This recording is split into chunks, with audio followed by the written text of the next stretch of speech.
"Get your hands off me!" The scream echoed through the first-class cabin of Flight 402, silencing the clinking of champagne glasses. A 17-year-old girl was being dragged out of seat 1A, a seat she had paid for. The officer sneered, "We don't do charity rides here, kid," while a woman in a Chanel suit smirked, believing she had just won. But they didn't know who the girl was. They didn't know that the man she was dialing wasn't just her dad. He was the man who owned the debt on the very plane they were sitting in. And in exactly 5 minutes, he wouldn't just sue them. He would cancel the entire flight mid-boarding. This is the story of how arrogance met its match, and karma came knocking at 30,000 feet. The air inside the first-class cabin of transatlantic Flight 402 smelled of expensive leather, conditioned air, and the faint, crisp scent of freshly poured Dom Perignon. It was a world away from the chaotic bustle of JFK's Terminal 4, a sanctuary where the lighting was always golden and the problems of the world felt miles below. Maya Sterling adjusted her noise-cancelling headphones, letting the soft hum of the Boeing 787's auxiliary power unit fade into the background. At 17, Maya possessed a poise that betrayed her age. Dressed in a vintage, oversized graphic tee, loose-fitting joggers that looked comfortable but cost more than most suits, and a pair of limited-edition sneakers, she didn't look like the typical clientele of Row 1.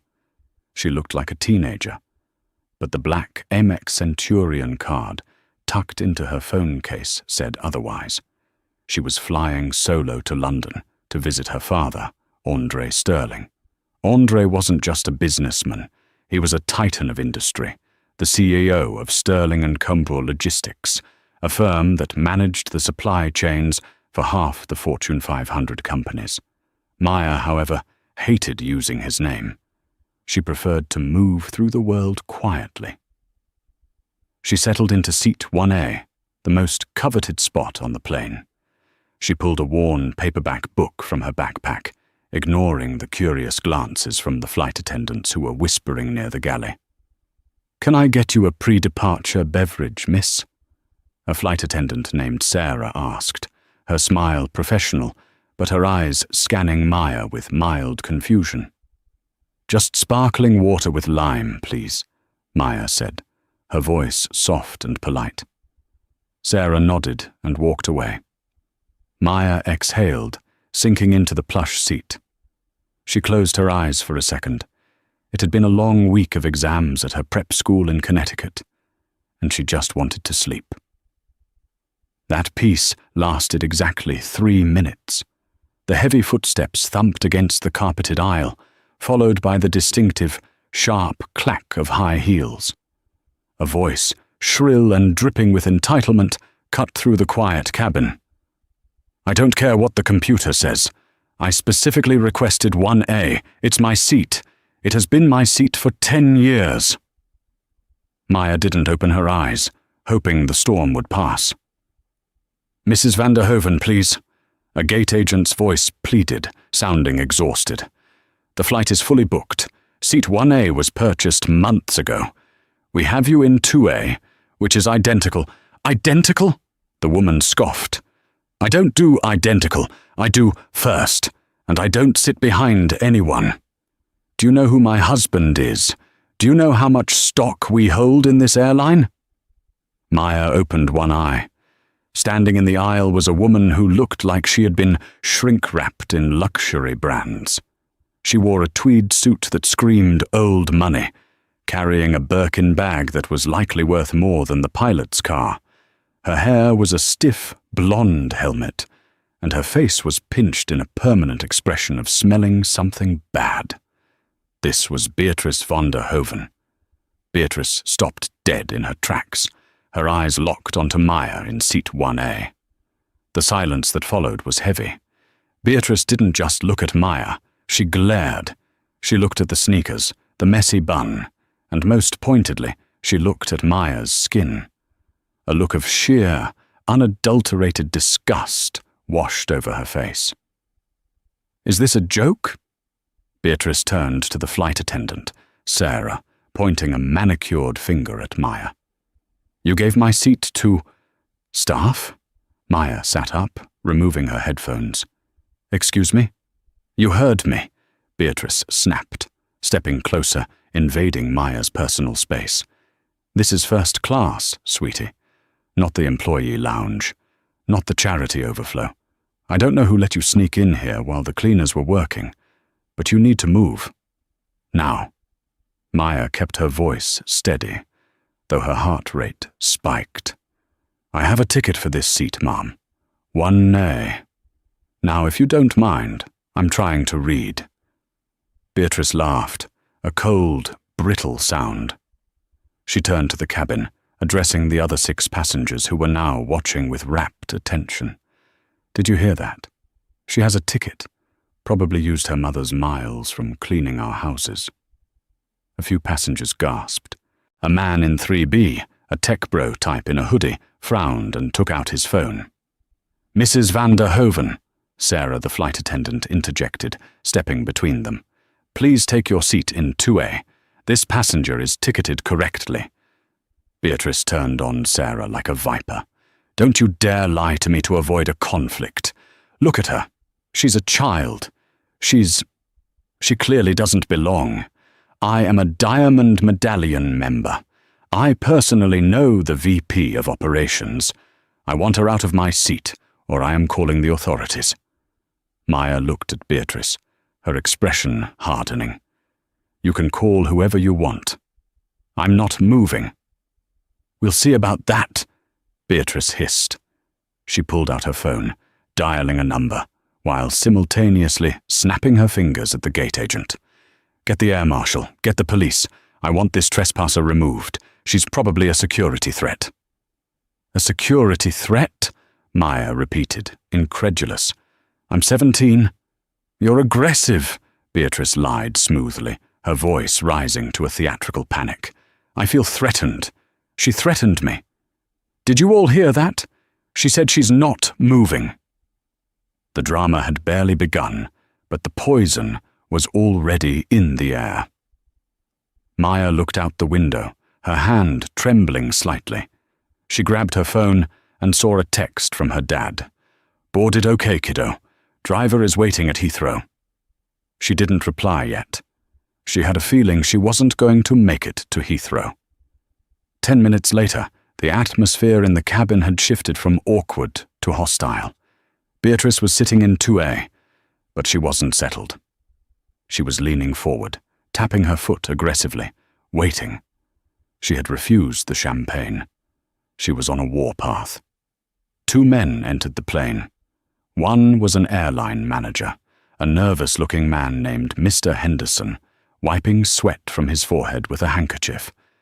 The other was Officer Derek Miller of the Port Authority Police. Officer Miller was a large man, the kind who filled a doorway.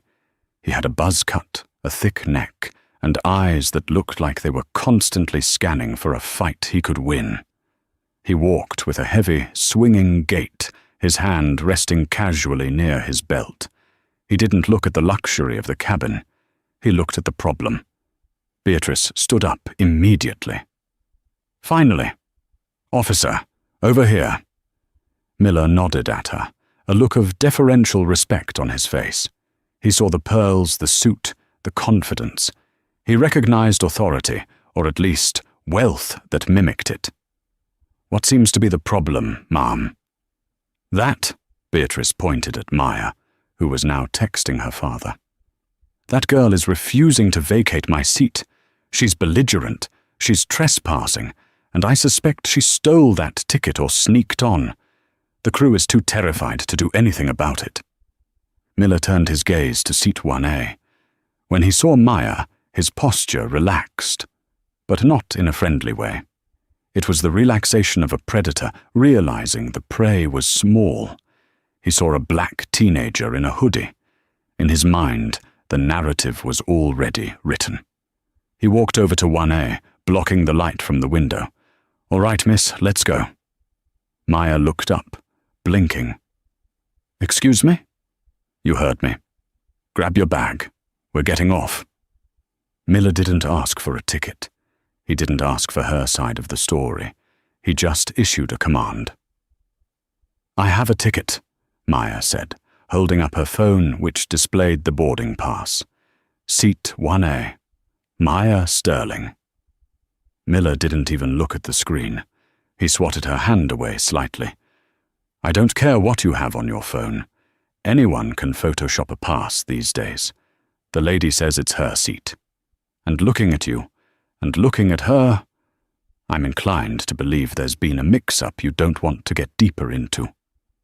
"A mix-up?" Maya stood up, and though she was a foot shorter than him, she stood her ground. "The airline scanned my pass at the gate. The flight attendant checked it. I am in the correct seat. You are profiling me." "Watch your mouth," Miller snapped, his face reddening. "I'm not profiling anyone. I'm keeping the peace. You're causing a disturbance. That's a federal offense on an aircraft. Now, do you want to walk off, or do you want me to drag you off in cuffs?" Mr. Henderson, the manager, stepped forward timidly. "Officer Miller, actually, the system does show—" "Quiet, Henderson," Miller barked without looking back. "You airline guys let people walk all over you. That's why we have problems. I'm handling this." He turned back to Maya. "Last chance." "I'm not moving," Maya said, her voice shaking but clear. "I paid for this seat. My father paid for this seat." Beatrice laughed from behind them. "Oh, her father. Listen to that. Probably a drug dealer if he can afford this. Officer, please, I have a gala to get to in London. Get this trash off the plane." That comment hung in the air like toxic smoke. The passenger in 3B, the tech guy, stood up. "Hey, wait a minute. She's right. You haven't even looked at her ticket. You can't just kick her off because Karen over there is throwing a tantrum." "Sit down, sir," Miller yelled, spinning around. "Unless you want to join her in a holding cell for interfering with a police officer." The tech guy sat down, but he held his phone up higher. He was live streaming. Miller turned back to Maya. He unclipped a pair of zip ties from his belt. The sound of the plastic ratcheting was deafening in the quiet cabin. "You're under arrest for trespassing and disorderly conduct," Miller said, reaching for Maya's arm. Maya recoiled, backing into the window. "Don't touch me! I'm calling my lawyer. I'm calling my dad." "You can make your one phone call from the station," Miller grunted, grabbing her wrist. His grip was tight, painful. "Let go!" Maya screamed. "Officer, stop!" Sarah, the flight attendant, cried out, tears in her eyes. "She's a minor." "She's a suspect," Miller retorted. He yanked Maya out of the seat. Her backpack snagged on the armrest, ripping the strap. Her phone fell onto the seat, the screen glowing. Maya fought back tears of humiliation. "You are making a huge mistake," she whispered, her voice trembling with a mix of fear and fury. "You have no idea what you are doing." Miller smirked, leaning in close to her ear. "I'm taking out the trash, kid. That's what I'm doing." He spun her around, shoving her toward the aisle. Beatrice was beaming, looking like she had just won the lottery. She sipped her water, watching the show with glee. "Make sure she's banned for life," Beatrice called out as Miller shoved Maya past her. Maya managed to grab her phone from the seat before Miller twisted her arm behind her back. She didn't struggle physically against him. She knew that would get her hurt, or worse. Instead, she used her thumb to speed dial the contact pinned to her home screen. "Dad! Urgent!" It rang once. "Maya?" Andre's voice was warm, deep. "Everything okay? You should be taking off." "Dad!" Maya choked out, the speakerphone catching her voice and the sounds of the struggle. "Dad, a cop is arresting me. They're kicking me off. A woman named Beatrice van der Hoven said I stole the seat. The cop, he's hurting me." There was a silence on the other end of the line, a silence so profound It felt like the temperature in the cabin dropped 10 degrees. "Put him on," Andre said. His voice was no longer warm. It was ice. It was the voice that made billionaires tremble and competitors sell their companies for scrap. "Put the officer on the phone, now." I can't," Maya sobbed. "He has my arm." Miller grabbed the phone from her hand. "Who is this?" "Listen here, Pop. Your daughter is going to jail. You can pick her up at JFK precinct. Stop wasting my time." Miller went to hang up. "If you hang up that phone," Andre's voice boomed through the tiny speaker, loud enough for Miller to pause, "I will ensure you never wear a uniform again. I will ensure you never work again. Look at the name on the ticket, you incompetent fool." Miller scoffed. "The name is Sterling, so what?" "My name is Andre Sterling," the voice said, "CEO of Sterling Dynamics, and you are currently standing on a Boeing 777 leased from Sterling Aviation Capital." Miller paused. The name rang a bell. A loud one. "I am giving you 10 seconds to unhand my daughter," Andre continued, his voice calm, deadly. "Or I will cancel the lease on that aircraft. Right now, I will ground that plane and every other plane that airline has on the tarmac." Miller hesitated. He looked at Beatrice. Beatrice looked unsure for the first time. "He's bluffing," Beatrice said, though her voice wavered. "He's nobody. Just hang up." Miller looked at the phone. He looked at Maya. He looked at the handcuffs in his hand. "Time's up," Andre said. Then the line went dead. Miller laughed nervously. "Nice try, kid. Cancel the lease." "Who does he think he is? Tony Stark?" He shoved Maya forward again. "Move." But as they took one step toward the exit door, the lights in the cabin flickered. The soft hum of the air conditioning died. The engines outside, which had been idling with a low whine, spooled down into silence. The pilot's voice crackled over the intercom, but he didn't sound like a captain making a routine announcement. He sounded terrified. "Ladies and gentlemen, this is Captain Reynolds. We have just received an emergency order from the owners of the aircraft. All systems are being remotely locked down. We have been ordered to cut power immediately. The flight is cancelled." The cabin went pitch black. The silence on Flight 402 was heavier than the roar of the engines had ever been. When a massive Boeing 777 loses power, it doesn't just get quiet. It dies. The ambient lighting in the ceiling dissolved into darkness, leaving only the harsh, ghostly glow of the emergency floor strips. The personalized screens in the seatbacks flickered and went black. The rush of air from the overhead vents stopped instantly, and within seconds, the stagnant, recycled air of the cabin began to warm up. "What did you do?" Beatrice shrieked, her voice cracking in the sudden dark. She clutched her Birkin bag to her chest as if it contained the oxygen supply. "What did you do to the lights?" Officer Miller, for the first time, looked unsettled. He released his grip on Maya's arm, his hand instinctively dropping to his taser. He spun toward the cockpit door, his eyes darting around the darkening cabin. "It's a trick," he muttered, though he sounded like he was trying to convince himself. "It's some kind of cyber attack. He pointed a trembling finger at Maya.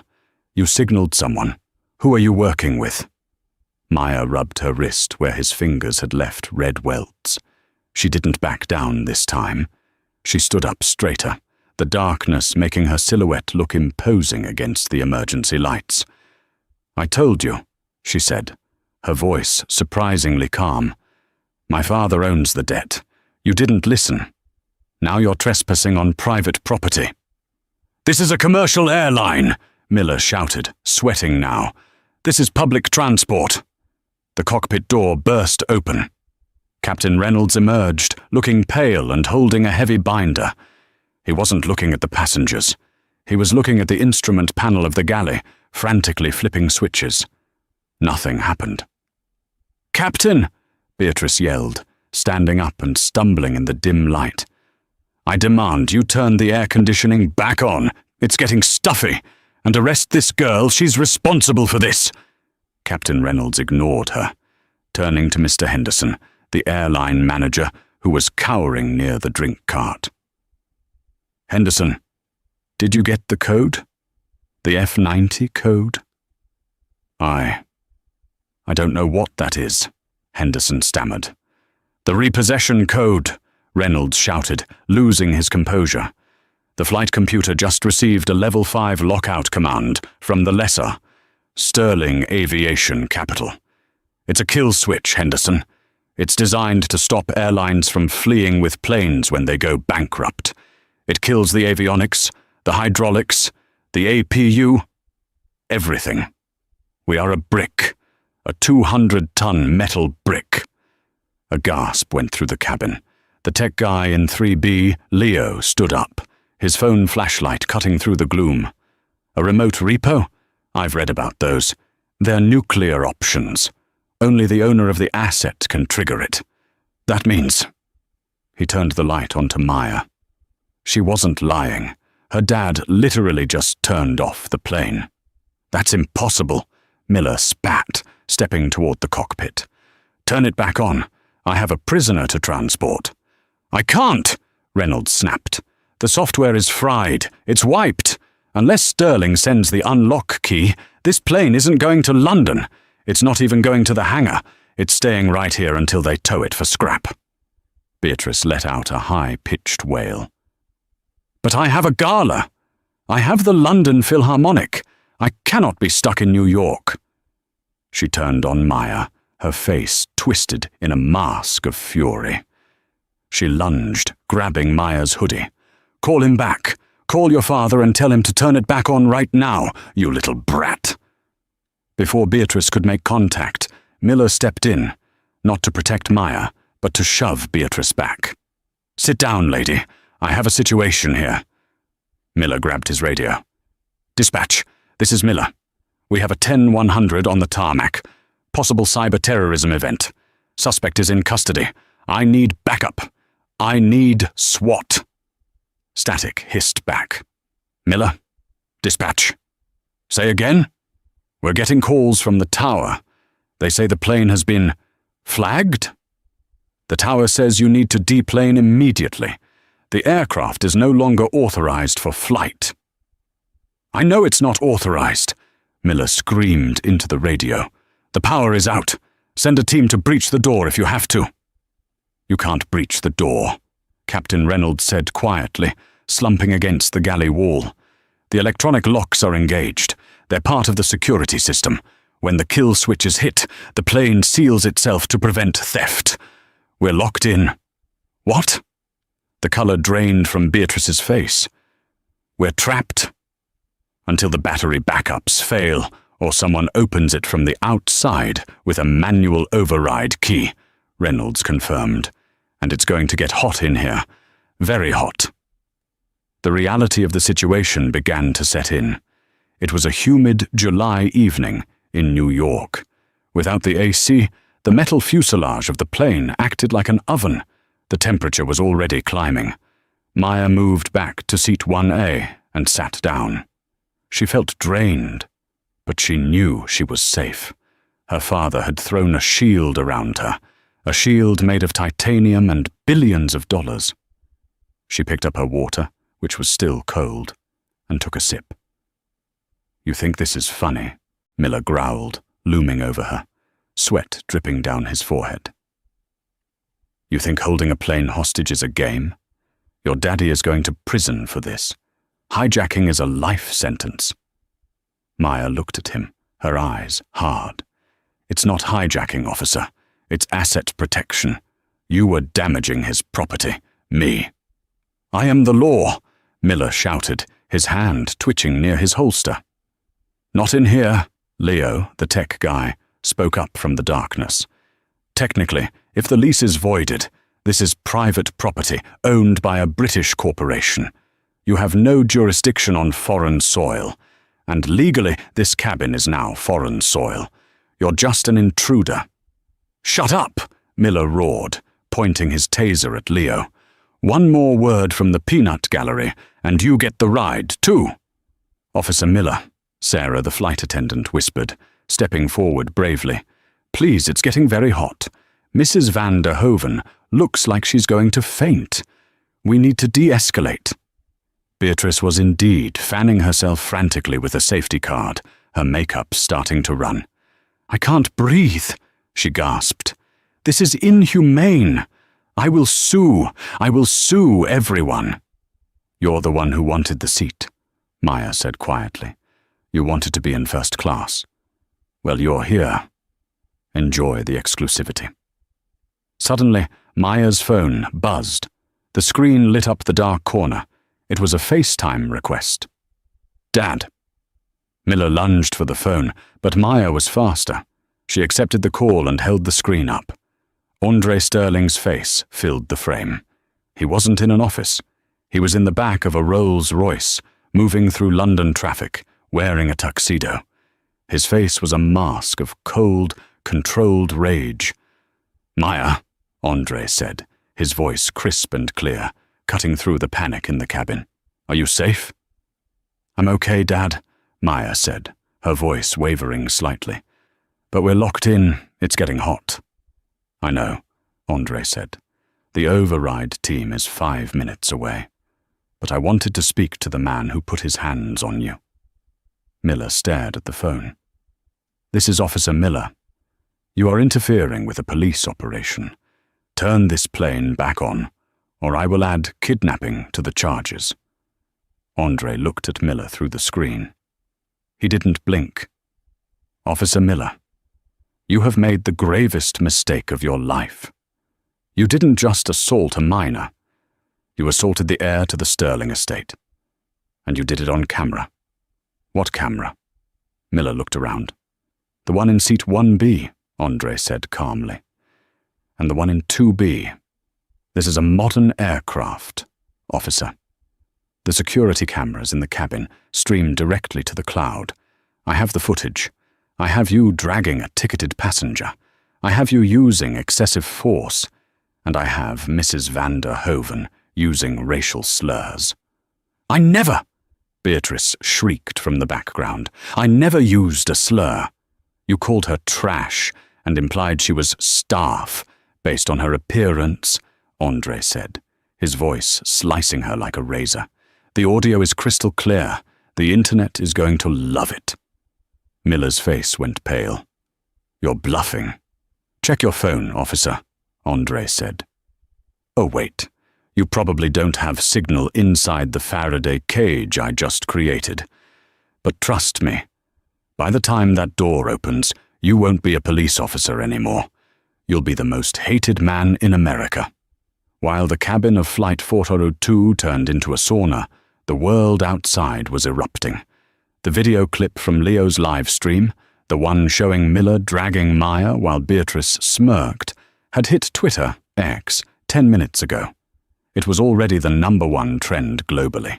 The hashtag Ocean Flight 402 was moving faster than a hurricane. But Andre Sterling wasn't relying on Twitter.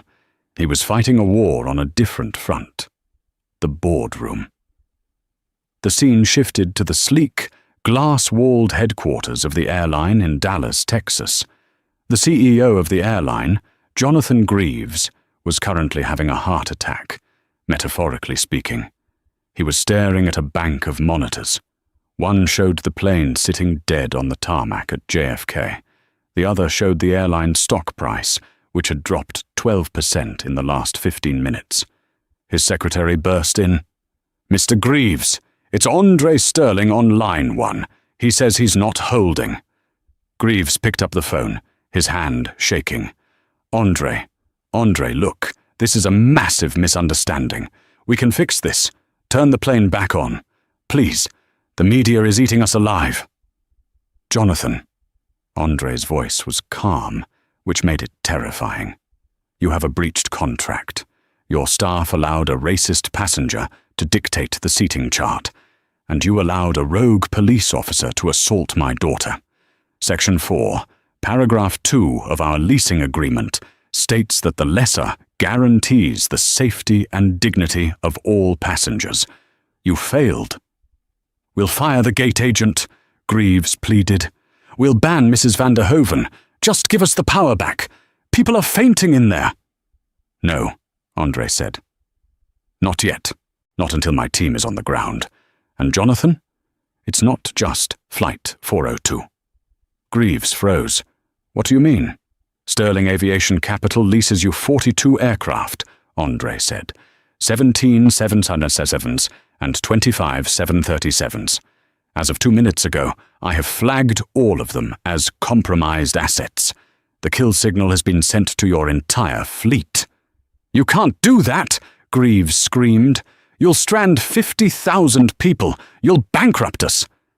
Then you better call the governor of New York, Andre replied.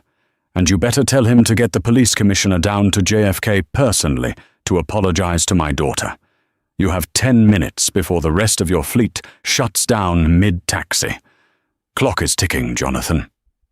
Back at JFK, the situation was escalating. The tarmac around Flight 402 looked like a scene from an action movie. Flashing red and blue lights painted the fuselage. SWAT trucks, fire engines, and Port Authority cruisers formed a perimeter. But they weren't approaching the plane. They were blocked. 3 black SUVs had sped onto the tarmac, bypassing security checkpoints with federal clearance. They screeched to a halt right in front of the mobile staircase. Men in dark suits stepped out. They weren't cops. They were corporate lawyers from Sterling, Holt and Associates, the most feared legal firm in New York. Leading them was Arthur Pendergast. Arthur was a man who looked like he had been carved out of granite and dressed in Italian silk. He held a briefcase in one hand and a satellite phone in the other. A police captain, Captain O'Malley, ran up to him. "Who are you? Get back! This is a crime scene!" Arthur Pendergast didn't stop walking. He held up a laminated card. "I am Arthur Pendergast, representing the owner of this aircraft. I have a federal injunction signed by a judge 3 minutes ago prohibiting the NYPD or Port Authority from entering this vessel without my supervision. If you touch that plane, Captain, you are violating federal airspace laws." Captain O'Malley stopped. He knew Pendergast. Everyone knew Pendergast. He was the kind of lawyer who ate police captains for breakfast. "We have an officer inside. He's calling for backup." "You have a rogue employee inside who is currently kidnapping a minor," Arthur corrected him smoothly. "And we are going to get him out.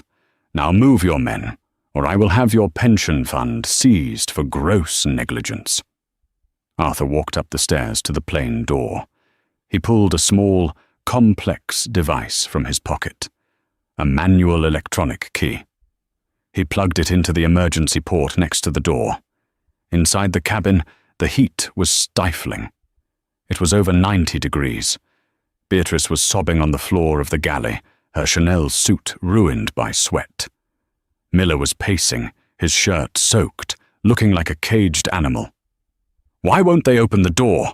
Miller yelled, banging on the steel. "Open up!" Maya was feeling dizzy, but she stayed seated. She closed her eyes, focusing on her breathing. "Dad is coming," she told herself. "Dad is here."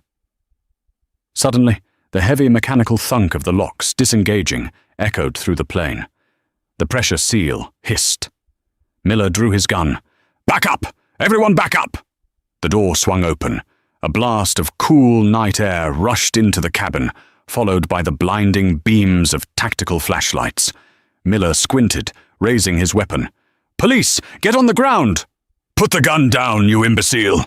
a voice boomed. It wasn't SWAT. It was Arthur Pendergast. He stepped onto the plane, looking cool and crisp, flanked by 2 massive private security guards. Miller hesitated. "Who are you?" "I am your worst nightmare," Arthur said. He stepped aside. Behind him, 2 other figures walked up the stairs. One was the police commissioner of New York, looking furious. The other was the airport director. "Commissioner?" Miller lowered his gun, confusion washing over him. "Sir, I have the situation under control. This girl—" "Holster your weapon, Miller!" The commissioner spat, his face red with embarrassment and rage. "Right now." Miller slowly holstered his gun. "Sir, she hacked the plane. She's a terrorist. She is the daughter of the man who effectively owns this airport right now," the commissioner shouted, stepping into the cabin. He looked at Maya. His demeanor changed instantly from rage to desperate apology. "Miss Sterling, I am so sorry." Maya stood up. Her legs were shaky. "I want to get off," she whispered. "Of course," the commissioner said. "Please, we have a car waiting." Arthur Pendergast stepped forward, blocking Miller from moving. "Not you," Arthur said to the cop. "You stay." Miller looked around. "What?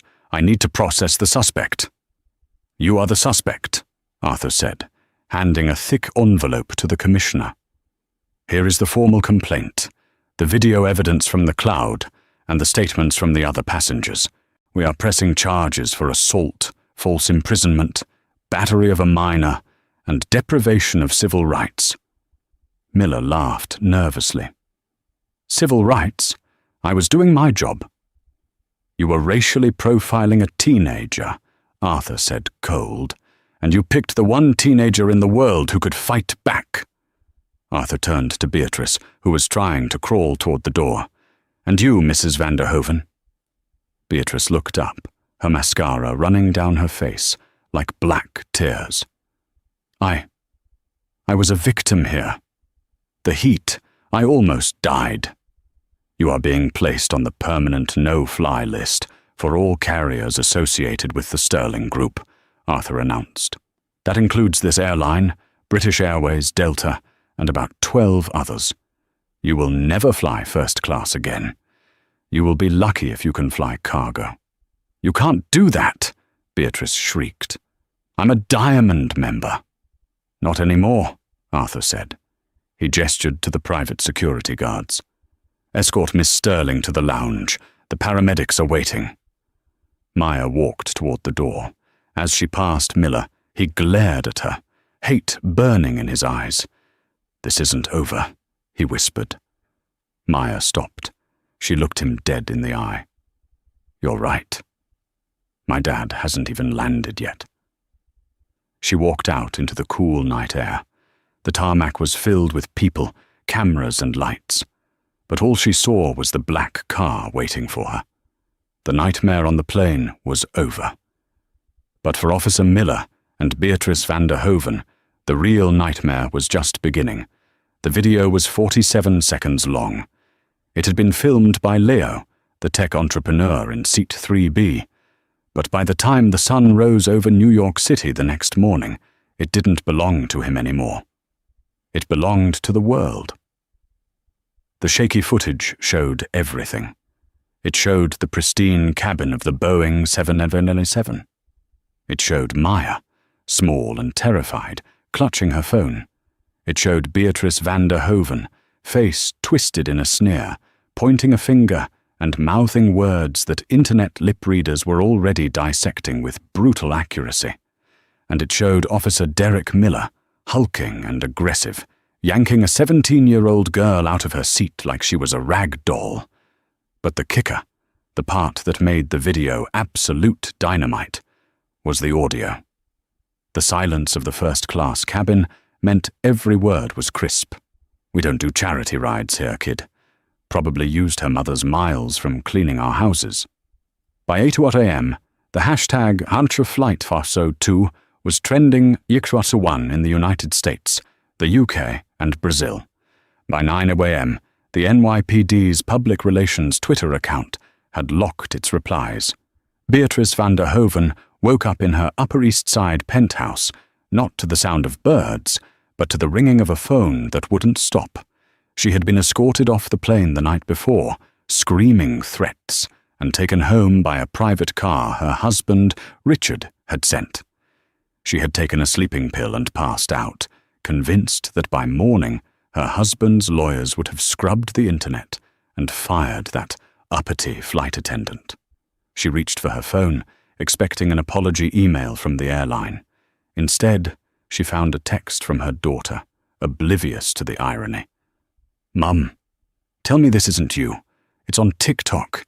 It has 40 million views." Beatrice sat up, her stomach churning. She opened the link. There she was. The lighting on the plane made her look ghastly, but her behavior made her look monstrous. The comments scrolling by were a waterfall of hatred. "The entitlement is nauseating. I know her. That's Beatrice van der Hoven. She got my manager fired at Saks last year for looking at her wrong. Imagine being that rich and that miserable." She threw the phone across the bed, just as the door to her bedroom slammed open. Richard van der Hoven stood there. Richard was a hedge fund manager, a man who valued discretion above all else. He looked like he hadn't slept. He was still wearing his suit from yesterday, his tie undone. "Richard," Beatrice started, putting on her best wounded voice. "It was horrible. You have to sue them. That girl—" "Shut up," Richard said. His voice wasn't loud. It was dead. Beatrice froze. "Excuse me." I said, "Shut up, Beatrice." Richard threw a newspaper onto the bed. The New York Post. The headline was in size 72 font. "First class, bigot, grounded." "Do you have any idea what you've done?" Richard asked, walking to the window and staring out at the park.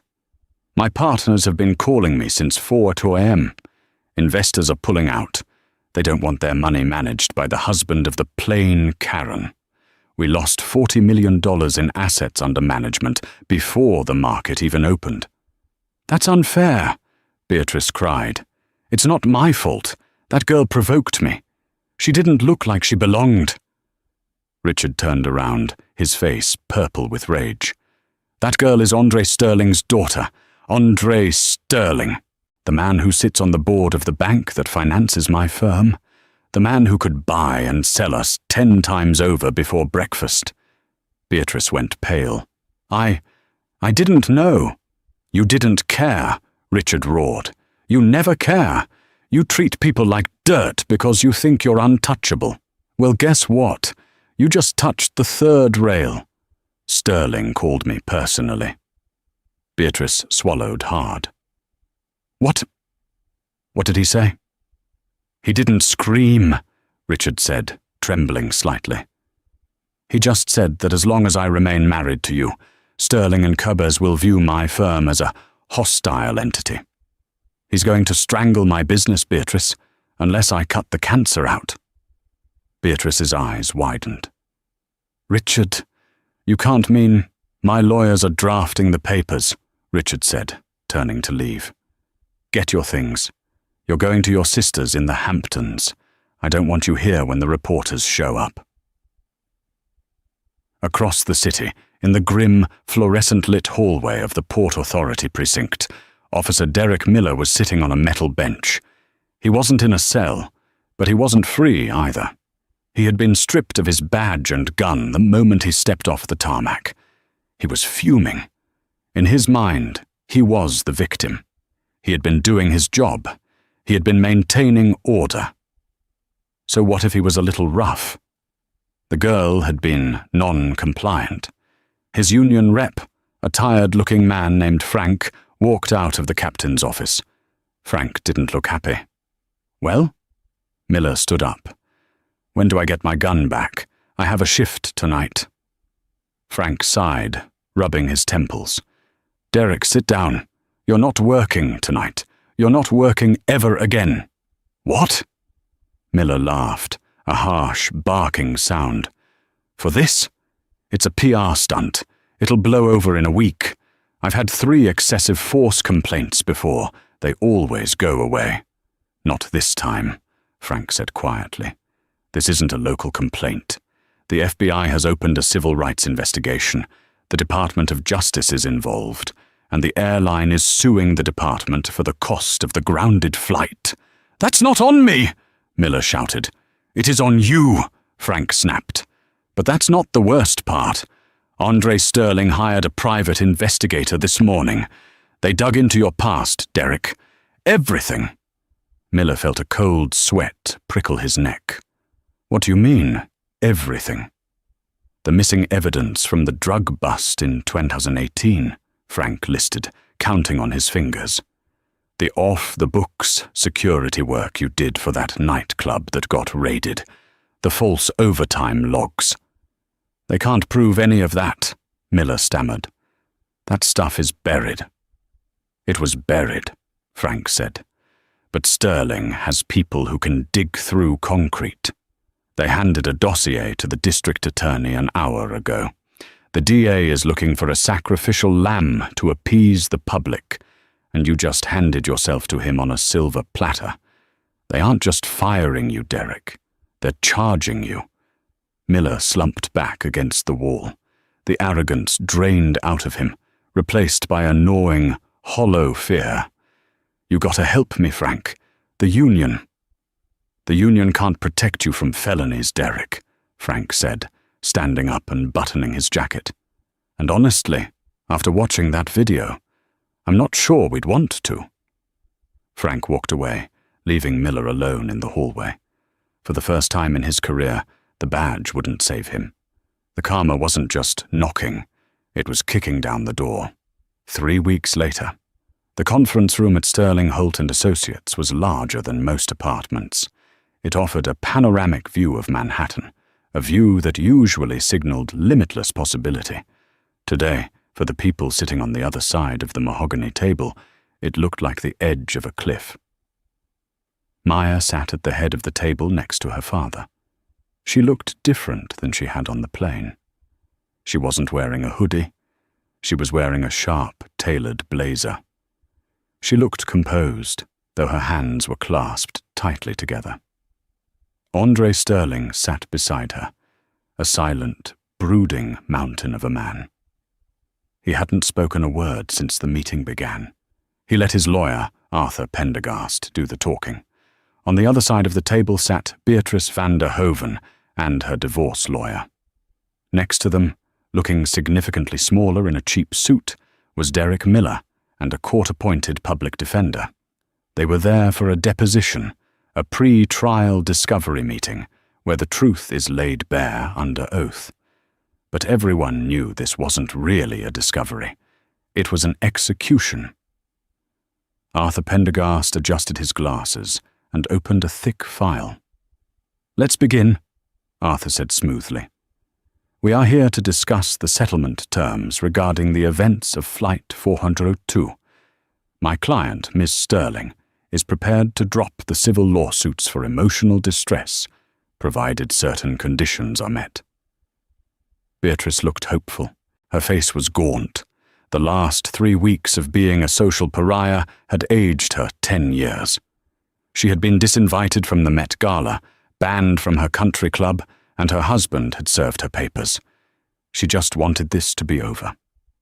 "We are willing to settle," Beatrice's lawyer said quickly. "Mrs. van der Hoven is prepared to offer a public apology and a donation to a charity of your choice." Arthur smiled. It wasn't a nice smile. "I'm afraid that won't be sufficient. You see, the damage to Ms. Sterling's reputation is negligible. She has been praised as a hero. However, the damage you caused to the airline and to Sterling Aviation Capital is quantifiable." Arthur slid a paper across the table. "The flight cancellation cost $450,000 in fuel, crew time, and passenger rebooking fees. The delay to the rest of the fleet, caused by the system lockdown, cost an estimated $12.5 million in operational losses." Beatrice choked. "12 million? We are holding you and Mr. Miller jointly and severally liable for these damages," Arthur said. "Since Mr. Miller has no assets to speak of, the burden falls on you, Mrs. van der Hoven." "I don't have $12 million, Beatrice shrieked. "My husband froze my accounts. I have nothing." "You have a Hamptons estate solely in your name," Arthur noted, glancing at a document. "Valued at $14 million. We will be placing a lien on that property by end of business today. You will sell it, pay the airline, and the remainder will go to the United Negro College Fund in Ms. Sterling's name." Beatrice slumped in her chair, tears streaming down her face. Her sanctuary, her status, her wealth, gone. All because she couldn't stand seeing a black girl in seat 1A. "This is robbery," she whispered. "No," Maya spoke up for the first time. Her voice was soft, but cut through the room. "Robbery is trying to steal a seat you didn't pay for. This is just the bill arriving."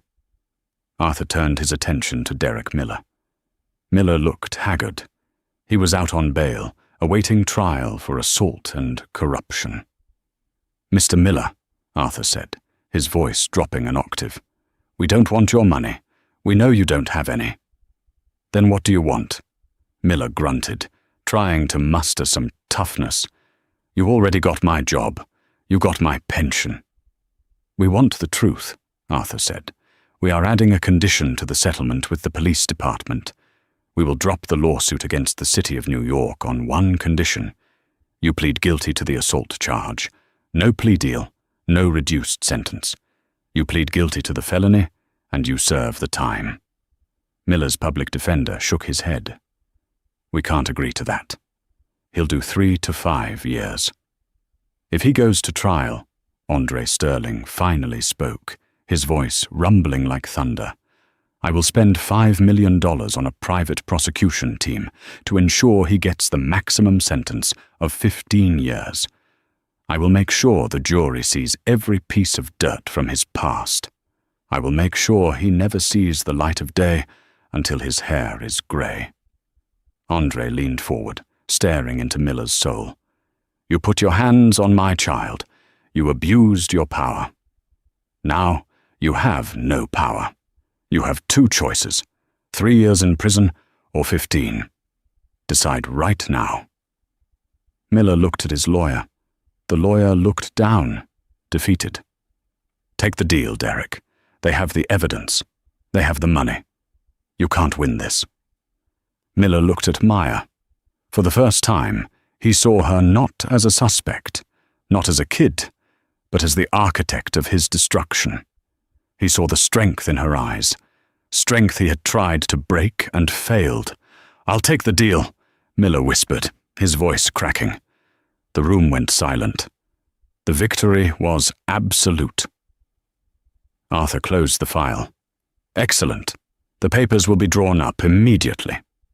As they stood to leave, Beatrice looked up at Maya. "Why?" she asked, her voice trembling. "Why did you have to ruin everything? It was just a seat." Maya paused at the door. She looked back at the woman who had tried to erase her existence. "It was never just a seat," Maya said. "It was my right to be there. And you tried to take that away because you thought I was weak. You thought I was nobody." Maya took her father's arm. "You forgot the first rule of flying, Beatrice. Always check the turbulence before you unbuckle your belt." Maya and Andre walked out of the conference room, leaving Beatrice weeping over her lost fortune, and Miller staring at the prospect of a prison cell. Outside, the elevator doors opened. "You did good, kiddo," Andre said, squeezing her shoulder. "I just wanted to read my book, Dad," Maya said, with a tired smile. "I know," Andre laughed. "Next time we'll take the private jet. Less drama." "No," Maya said firmly. "Next time, I'm flying commercial again, seat 1A. Andre looked at her, surprised. "Really? After all this?" "Yeah," Maya said, stepping into the elevator. "Because if I stop flying, they win. And I'm not letting them win." 6 months later, the summer heat of New York had cooled into a crisp autumn, but the heat regarding Flight 402 had permanently scorched the lives of those involved. At JFK Terminal 4, the morning news played softly on the monitors in the Delta Sky Club. A news anchor's voice drifted over the lounge. Former Officer Derek Miller turned himself in today to begin a 3-year sentence at Rikers Island, This comes just days after socialite Beatrice van der Hoven's Hamptons estate was sold at auction for a fraction of its value to cover civil penalties. Maya Sterling didn't look up at the screen. She was busy adjusting the strap of her new backpack. She was heading back to London for her first semester of university. She walked to the gate, her stride confident. She wasn't wearing a hoodie this time. She was dressed in a smart, casual blazer, but she still wore her favorite sneakers. As she approached the boarding counter, she noticed a woman in the economy line arguing about baggage fees. It was Beatrice.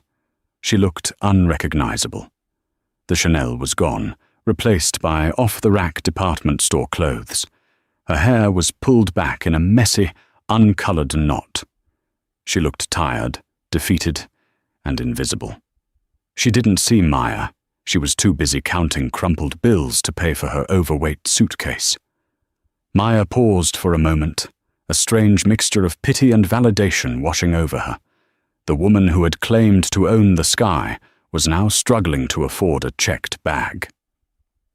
"Miss Sterling," the gate agent chirped, beaming. "Welcome back. We have you in seat 1A today." Maya smiled, glancing one last time at the woman in the economy line. "Thank you," she said. "It's good to be back."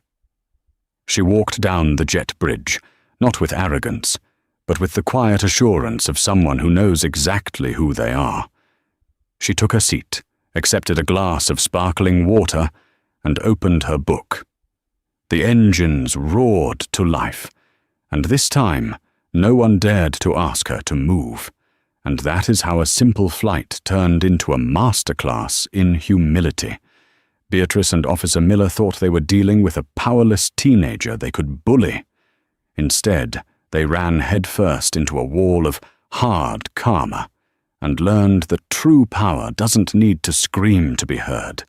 Sometimes, it just makes a phone call. It's a brutal reminder that you should never judge someone by their appearance, and you definitely shouldn't let entitlement blind you to basic human decency. Maya stood her ground, not just for herself, but for everyone who has ever been looked down on. What would you have done if you were in Maya's shoes? Would you have settled, or would you have taken them to court like she did?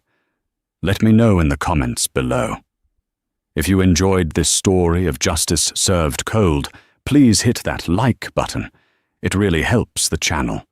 And don't forget to subscribe and ring the bell so you never miss a story. Thanks for watching, and I'll see you in the next one.